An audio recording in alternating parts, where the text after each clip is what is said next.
Remake ಸಿನಿಮಾಗಳು ಕೆಲವು ಬಾರಿ ಸಕ್ಸಸ್ ಕಂಡರೆ ಇನ್ನೂ ಕೆಲವು ಬಾರಿ ಅವು ನೆಲಕಚ್ಚುತ್ತವೆ. ಆ್ಯಂಡ್ ಅದಕ್ಕೆ ಮೇನ್ ರೀಸನ್ಸ್ ಅಂದರೆ ಕಥೆ ಆಯಾ ರೀಜನ್ಗೆ ಸಂಬಂಧಿಸಿದ್ದಾಗಿದ್ದು ಬೇರೆ ಭಾಗದವರಿಗೆ ಅದು ಇಷ್ಟ ಆಗದೇ ಇರಬಹುದು, ಅಥವಾ ಪ್ರತಿ ಭಾಗದ ಆಡಿಯನ್ಸ್ಗಳ ಇಂಟ್ರೆಸ್ಟ್ ಮೇಲೂ ಕೂಡ ಇದು ಡಿಪೆಂಡ್ ಆಗಿರುತ್ತೆ. ಹಾಗಿದ್ರೆ ಕನ್ನಡದಲ್ಲಿ ಬ್ಲಾಕ್ ಬಸ್ಟರ್ ಆದಂತಹ ಕೆಲವು ಸಿನಿಮಾಗಳು ಬೇರೆ ಭಾಷೆಗಳಿಗೆ ರೀಮೇಕ್ ಆಗಿ ಫ್ಲಾಪ್ ಆಗಿದ್ದಾವೆ. ಹಾಗಿದ್ರೆ ಆ ಸಿನಿಮಾಗಳು ಯಾವ್ಯಾವು ಅನ್ನೋದರ ಬಗ್ಗೆನೇ ಈ ವಿಡಿಯೋ. ಅದಕ್ಕೂ ಮುಂಚೆ ಚಾನಲ್ಗೆ ಹೊಸಬರಾಗಿದ್ದರೆ ಚಾನಲನ್ನು ಸಬ್ಸ್ಕ್ರೈಬ್ ಮಾಡಿಕೊಂಡು ಪಕ್ಕದಲ್ಲಿರೋ ಗಂಟೆಯನ್ನು ಕೂಡ ಬಾರಿಸ್ಬಿಡಿ, ಯಾಕೆಂದರೆ ಇದೇ ತರಹದ ಮತ್ತಷ್ಟು ಡಿಸ್ಕಷನ್ ಜೊತೆಗೆ ಭೇಟಿಯಾಗ್ತಿರೋಣ. ಆ್ಯಂಡ್ ಈ ವಿಡಿಯೋ ನಿಮಗೆ ಇಷ್ಟ ಆದರೆ ನಾನು ನಿಮ್ಮ ಕಡೆಯಿಂದ ಬಯಸೋದು ಒಂದು ಲೈಕ್ ಮಾತ್ರ, ಅದನ್ನು ಕೂಡ ಕೊಟ್ಟು ವಿಡಿಯೋನ ಕಂಪ್ಲೀಟಾಗಿ ನೋಡಿ. ಸಿಂಪಲ್ ಆಗಿ ಒಂದು ಲವ್ ಸ್ಟೋರಿ. ಇದು 2013ರಲ್ಲಿ ಬಂದಂಥ ಸಿನಿಮಾ. ರೊಮ್ಯಾನ್ಸ್ ಕಾಮಿಡಿ ಜಾನರ್ನ ಸಿನಿಮಾ ಇದಾಗಿತ್ತು. ರಕ್ಷಿತ್ ಶೆಟ್ಟಿಯವರು ಈ ಸಿನಿಮಾದಲ್ಲಿ ಮುಖ್ಯ ಪಾತ್ರದಲ್ಲಿ ಕಾಣಿಸಿಕೊಂಡಿದ್ದರು. ಕನ್ನಡದಲ್ಲಿ ಅದ್ಭುತ ರೆಸ್ಪಾನ್ಸನ್ನು ಪಡ್ಕೊಂಡು ಬಾಕ್ಸ್ ಆಫೀಸಲ್ಲೂ ಕೂಡ ಈ ಸಿನಿಮಾ ಸೂಪರ್ ಹಿಟ್ ಆಗಿತ್ತು. ಈ ಸಿನಿಮಾನ 2018ರಲ್ಲಿ ಇದೀ ನಾ ಲವ್ ಸ್ಟೋರಿ ಅಂತ ತೆಲುಗಿಗೆ ರೀಮೇಕ್ ಮಾಡಲಾಯಿತು. ಬಟ್ ಸಿನಿಮಾ ಫ್ಲಾಪ್ ಆಯಿತು. ಉಗ್ರಂ.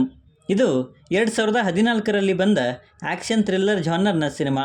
ಪ್ರಶಾಂತ್ ನೀಲ್ ಅವರ ನಿರ್ದೇಶನದಲ್ಲಿ ಶ್ರೀಮುರಳಿ ಅವರ ಮುಖ್ಯ ಪಾತ್ರದಲ್ಲಿ ಈ ಸಿನಿಮಾ ಬಂದಿತ್ತು. ಥಿಯೇಟರ್ಗಳಲ್ಲಿ ಅಷ್ಟೊಂದು ರೆಸ್ಪಾನ್ಸ್ ಪಡ್ಕೊಳ್ದೇ ಇದ್ದರೂ ಕೂಡ OTTಯಲ್ಲಿ ಬಂದ ನಂತರ ಈ ಸಿನಿಮಾ ಬ್ಲಾಕ್ ಬಸ್ಟರ್ ಆಯಿತು ಅಂತಲೇ ಹೇಳ್ಬೋದು. ಆ್ಯಂಡ್ ಈ ಸಿನಿಮಾನ 2016ರಲ್ಲಿ ಒಡಿಯಾ ಭಾಷೆಗೆ ಅಗಸ್ತ್ಯ ಅನ್ನೋ ಟೈಟಲನ್ನು ಇಟ್ಕೊಂಡು ರೀಮೇಕ್ ಮಾಡಲಾಯಿತು. ಬಟ್ ಅಲ್ಲಿ ಸಿನಿಮಾ ಫ್ಲಾಪ್ ಆಯಿತು. ಉಳಿದವರು ಕಂಡಂತೆ. ಇದು 2014ರಲ್ಲಿ ಬಂದ ಸಿನಿಮಾ. ಇದೊಂದು ಕ್ರೈಮ್ ಥ್ರಿಲ್ಲರ್ ಜಾನರ್ನ ಸಿನಿಮಾ ಆಗಿತ್ತು. ರಿಷಬ್ ಶೆಟ್ಟಿ, ರಕ್ಷಿತ್ ಶೆಟ್ಟಿಯವರು ಮುಖ್ಯ ಪಾತ್ರದಲ್ಲಿ ಕಾಣಿಸಿಕೊಂಡಂಥ ಸಿನಿಮಾ ಅದ್ಭುತ ರೆಸ್ಪಾನ್ಸನ್ನು ಪಡ್ಕೊಂಡು ಒಂದು ಕಲ್ಟ್ ಹಿಟ್ ಸಿನಿಮಾ ಆಗಿತ್ತು. ಈ ಸಿನಿಮಾ 2017ರಲ್ಲಿ ರಿಚ್ಚಿ ಅಂತ ತಮಿಳಿಗೆ ರೀಮೇಕ್ ಆಯಿತು. ಬಟ್ ಕನ್ನಡದಲ್ಲಿ ಒಳ್ಳೆಯ ರೆಸ್ಪಾನ್ಸನ್ನು ಪಡ್ಕೊಂಡಂಥ ಸಿನಿಮಾ ತಮಿಳಿನಲ್ಲಿ ಫ್ಲಾಪ್ ಆಯಿತು.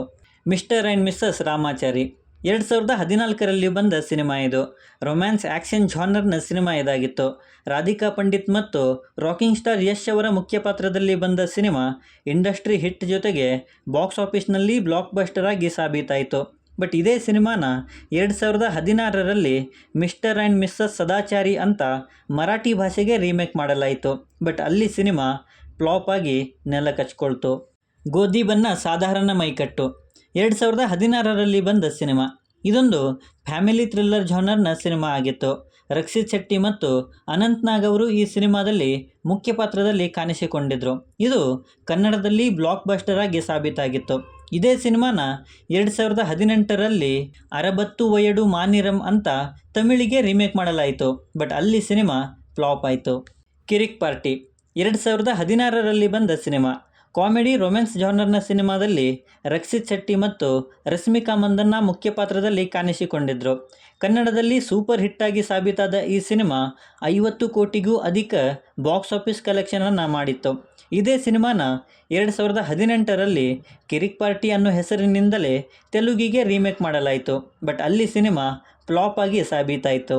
ಮಫ್ತಿ 2017ರಲ್ಲಿ ಬಂದ ಆ್ಯಕ್ಷನ್ ಥ್ರಿಲ್ಲರ್ ಜಾನರ್ನ ಸಿನಿಮಾ. ನರ್ತನ್ ಅವರ ನಿರ್ದೇಶನದಲ್ಲಿ ಶ್ರೀಮುರಳಿ ಮತ್ತು ಶಿವರಾಜ್ ಕುಮಾರ್ ಅವರ ಮುಖ್ಯ ಪಾತ್ರದಲ್ಲಿ ಬಂದ ಸಿನಿಮಾ ಬಾಕ್ಸ್ ಆಫೀಸ್ನಲ್ಲಿ ಬ್ಲಾಕ್ ಬಸ್ಟರ್ ಆಗಿ ಸಾಬೀತಾಗಿತ್ತು. ಇದೇ ಸಿನಿಮಾನ 2023ರಲ್ಲಿ ಪತ್ತು ಥಲ ಅಂತ ತಮಿಳಿಗೆ ರೀಮೇಕ್ ಮಾಡಲಾಯಿತು. ಬಟ್ ಅಲ್ಲಿ ಸಿನಿಮಾ ಫ್ಲಾಪ್ ಆಗಿ ಸಾಬೀತಾಯಿತು.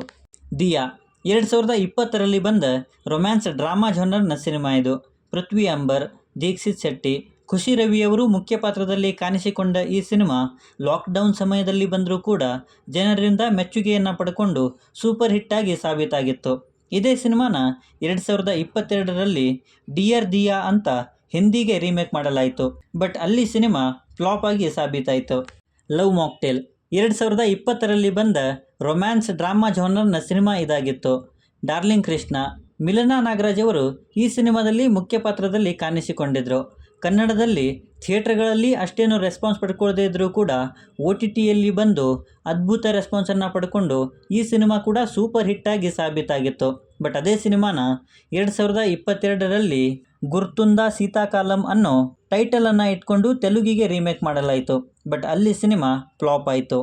ಸೊ ಇವಿಷ್ಟು ನನ್ನ ಲಿಸ್ಟಲ್ಲಿ ಇದ್ದಂತಹ ಕನ್ನಡದಲ್ಲಿ ರಿಲೀಸ್ ಆಗಿ ಬ್ಲಾಕ್ ಬಸ್ಟರ್ ಆಗಿ ಬೇರೆ ಭಾಷೆಗೆ ರೀಮೇಕ್ ಆದಾಗ ಫ್ಲಾಪ್ ಆದ ಸಿನಿಮಾಗಳು ಮತ್ಯಾವುದನ್ನಾದರೂ ಬಿಟ್ಟಿದ್ರೆ, ಅಥವಾ ಈ ಸಿನಿಮಾಗಳಲ್ಲಿ ನಿಮಗೆ ಇಷ್ಟವಾದ ಸಿನಿಮಾ ಯಾವುದು ಅನ್ನೋದನ್ನು ಕೆಳಗಡೆ ಬರೆದು ತಿಳಿಸಿ.